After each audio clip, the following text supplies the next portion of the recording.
Title 3, Rights and Obligations between Husband and Wife. 68. The husband and wife are obliged to live together, observe mutual love, respect, and fidelity, and render mutual help and support. 69. The husband and wife shall fix the family domicile. In case of disagreement, the court shall decide.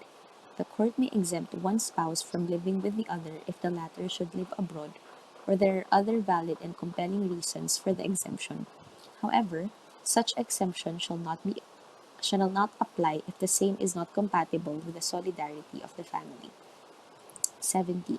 The spouses are jointly responsible for the support of the family.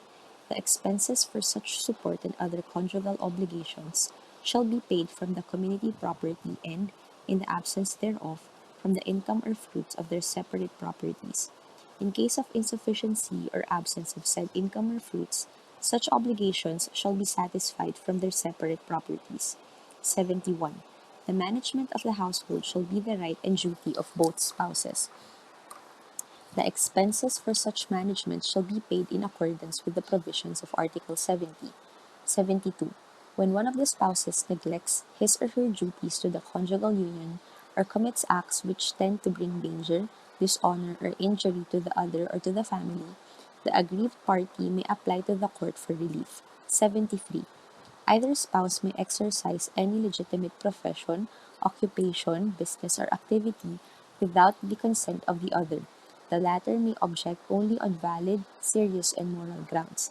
In case of disagreement, the court shall decide whether or not 1. The objection is proper, and 2. Benefit has accrued to the family prior to the objection or thereafter. If the benefit accrued prior to the objection, the resulting obligation shall be enforced against the community property. If the benefit accrued thereafter, such obligation shall be enforced against the separate property of the spouse who has not obtained consent. The foregoing provisions shall not prejudice the rights of creditors who acted in good faith.